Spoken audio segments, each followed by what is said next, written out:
Hello, everybody, and welcome to today's episode of Rally Cap Reviews. Today, we'll be looking at the World Baseball Classic Pool A and previewing it, breaking down all the teams, rosters, and predictions of how I think the pool standings will end up. The first team we'll look at today is Puerto Rico. First, we're going to go through the impact players for each team, and then after that, go through the roster a little bit more thoroughly. I picked 3 impact players for each team, and for Puerto Rico, the first impact player I have is Edwin Diaz. Edwin Diaz is a top 3 closer in Major League Baseball, and if Puerto Rico is going to have success in this tournament, Edwin Diaz is going to have to lock up the back half of games. In 2025, he had 66.1 innings pitched with a 1.63 ERA, .87 WHIP, 28 saves, and 98 strikeouts. These numbers were very impressive, and I expect him to continue this in this tournament. The second impact player I have for Team Puerto Rico is Nolan Arenado. Arenado was one time the best third baseman in the league. Age has caught up to him, and he's declined since his prime, but he's still a very solid player and still will be one of the top players for Team Puerto Rico. 2025, he had a .273 batting average with 666 on base plus slugging, 12 home runs, and 52 RBIs. In the outfield, the top contributor I suspect is Heliot Ramos of the San Francisco Giants. He had a very solid 2025 after a solid 2024 where he slugged 728 on base plus slugging, 256 batting average with 21 home runs and 69 RBIs. I expect all 3 of these guys to be the Puerto Rico's biggest impacts. For the projected lineup, when we look at their lineup, Puerto Rico has a lot of MLB veterans. I expect this will be one of the biggest strengths of their team as they have had many people play in the World Baseball Classic before and playoff games in the MLB. Catcher Martin Maldonado, a little bit past his prime, but he's still a very, very solid catcher and has a lot of experience. Second base, Willie Castro. He's had a really good few solid seasons as a utility man. He can play pretty much anywhere, which gives him position versatility. Team Puerto Rico. Again, already mentioned Arenado, one of the best third basemen in the league at one point, has a lot of experience and still a talented player. In left field, Eddie Rosario, another guy, a little bit past his prime, but still has that experience that I think can make a big impact for Team Puerto Rico in this tournament. Center, MJ Melendez, a little bit of a younger guy, hasn't quite reached his potential many people thought that he could reach in the MLB, but still solid outfielder and will be a big impact contributor to this team. I already mentioned Heliot Ramos, and at DH, Christian Vasquez, same thing as Martin Maldonado. Catcher, a little bit past their prime, but a lot of experience, and he's played in many big games before. When we look at the pitching staff, Seth Lugo is highlighting their starting rotation. Very solid pitcher for the Kansas City Royals. Dealt with some injuries last year and the years before, but again, I expect him to be the leading pitcher in the starting rotation for Puerto Rico. When we look at the bullpen, obviously we mentioned Edwin Diaz earlier, but there's still some more good options like Fernando Cruz. So I expect this bullpen to be one of the better ones in the pool. The designated pitcher pool is essentially a list of pitchers that a team can add in the semifinals and championship and replace with pitchers that were on the original roster. These pitchers include Jonathan Bermudez, Jose Barrios, and Alexis Diaz.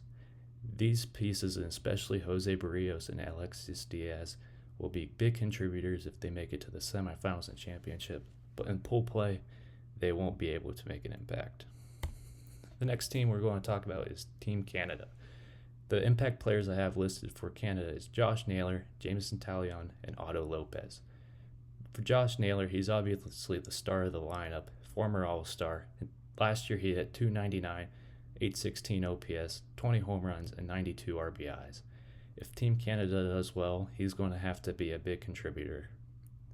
The best pitcher on Team Canada's staff, I believe, is Jameson Taillon. Veteran pitcher, he had a very solid 2025 with 129.2 innings pitched, 3.68 ERA, 1.06 whip, 98 strikeouts. I expect if Team Canada is going to win some games and make it to the quarterfinals, Jameson Taillon is going to have a big impact in that. The last player I have as an impact player is Otto Lopez. The Marlins' second baseman can also play shortstop and is a very young and promising player. Last year he hit .256 with a .672 OPS with 15 home runs and 77 RBIs. For Canada to do well in this tournament, Otto Lopez is going to have a big impact. The strength of Canada's team is they have quality major league hitters down throughout the lineup. We already mentioned first base Josh Naylor, but his brother and catcher Bo Naylor is also a very good contributor, could be a very good bat. As a Guardians fan, I hope he does well in this tournament, and I expect him to contribute to Team Canada. Edouard Julien is another guy that could make a big impact.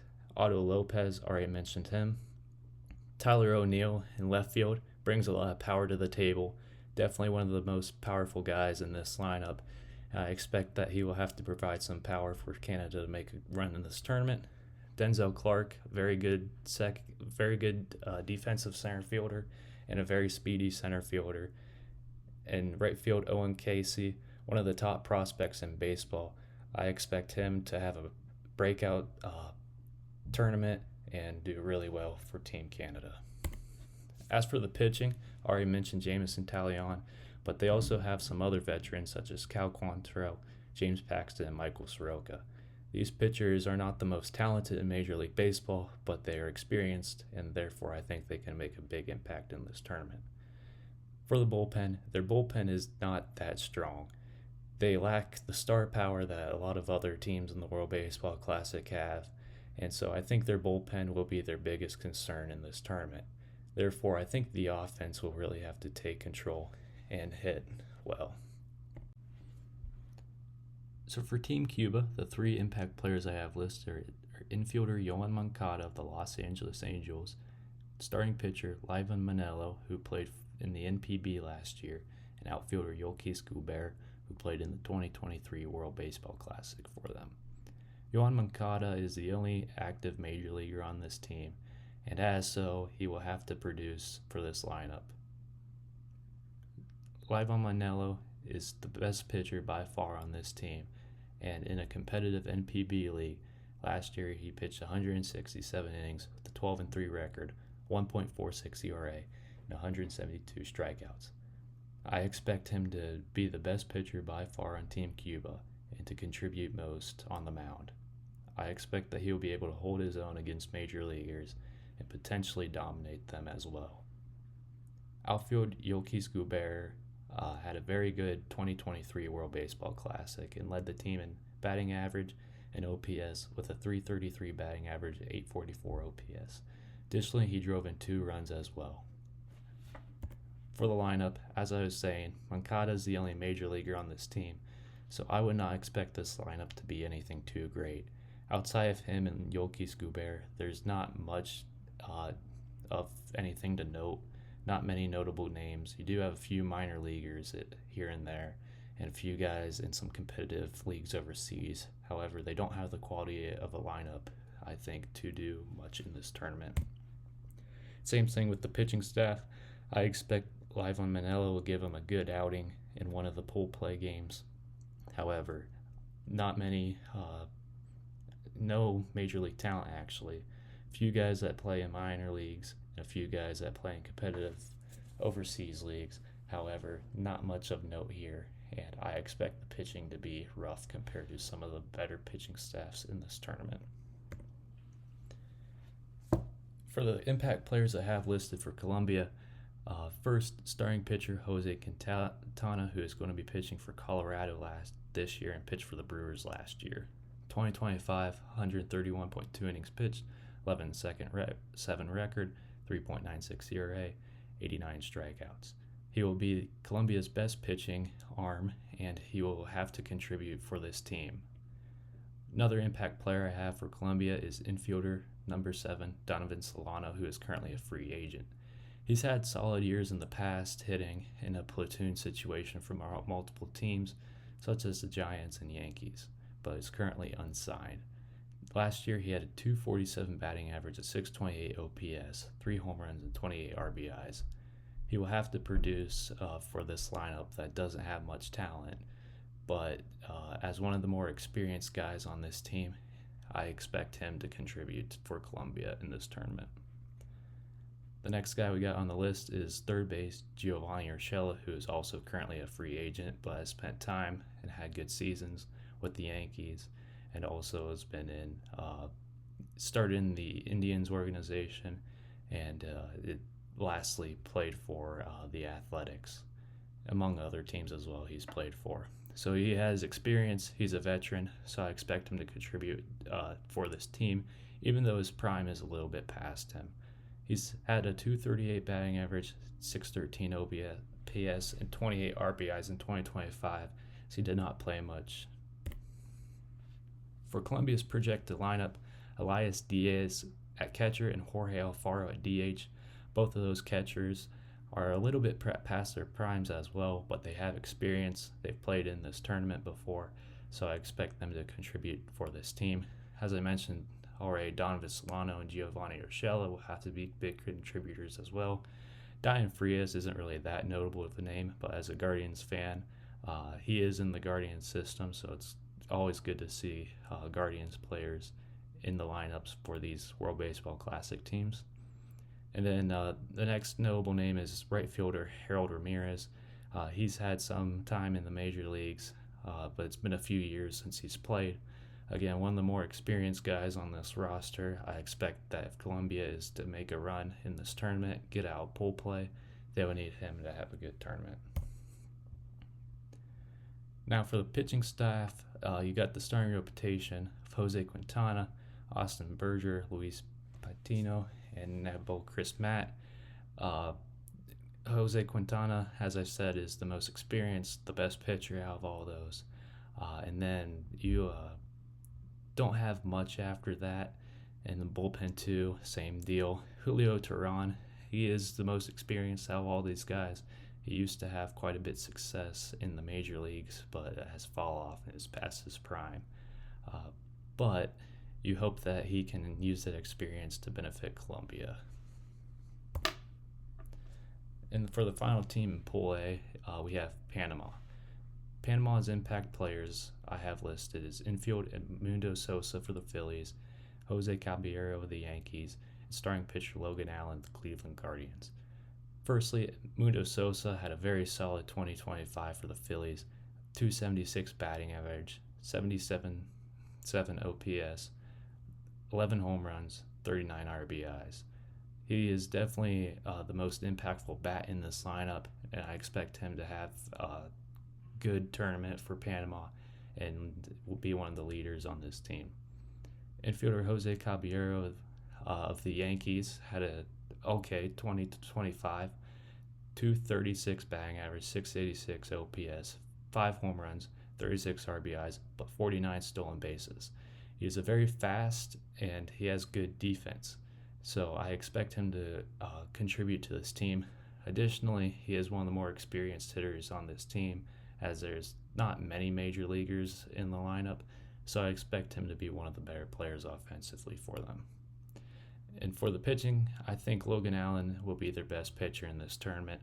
He has the most experience, as they don't have many major leaguers as well on the pitching side of things. Last year he had a 156.2 innings pitched, 4.25 ERA, and a 1.4 WHIP. I expect him to be the leading pitcher on this team, and if Panama is going to win some games, the game that he pitches will have to be one of them that they win, as he is the best pitcher on this team. When you look at their projected lineup, I already mentioned Jose Caballero. He slots in at second, and Edmundo Sosa, who slots in at short. Some other notable names: Christian Bethancourt. He's had a little bit of experience in the majors. And then in center field, you have one of the Orioles' top prospects, Enrique Bradfield Jr. The former Vanderbilt player has had a rough start to his minor league career, but hopefully for Team Panama, he turns it around here, and he will have to be one of the top producers for Panama if they're going to have some offense this tournament.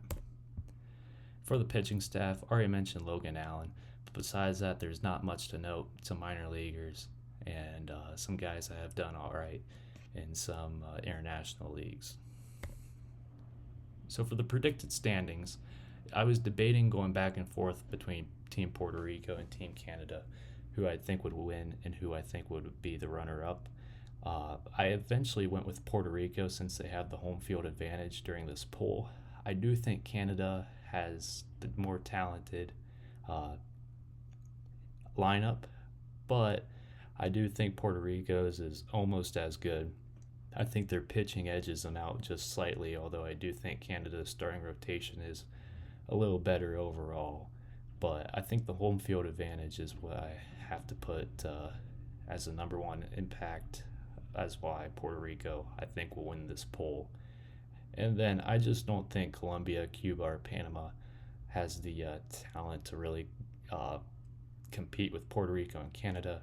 I do like Colombia, that they have some guys that have had time in the majors and had some success in the majors. I just think they're all a little past their prime to have a real impact to knock off both Puerto Rico and Canada, as well as be consistent enough to beat Cuba and Panama. Cuba, same thing. They're usually a pretty solid team in the World Baseball Classic because even though they don't have major leaguers, they still have talent compared to some other teams. And Panama, I do think that they do definitely have guys that I can see contributing more than Cuba and Colombia, but I just think besides those guys, there's not much there. So for my final standings, I got Puerto Rico 1 and Canada 2, both advancing to the quarterfinals, as the winner and the runner-up from each poll advances to the quarterfinals. And then 3 Colombia, 4 Cuba, 5 Panama. And then thank you guys for watching. Don't forget to like and subscribe if you liked the video. The next video will be out Tuesday, February 24th. It's the World Baseball Classic Preview Part 2, which will go over Pool B. And then follow us on X at RallyCapReviews. Thank you guys for watching. Have a good rest of your day.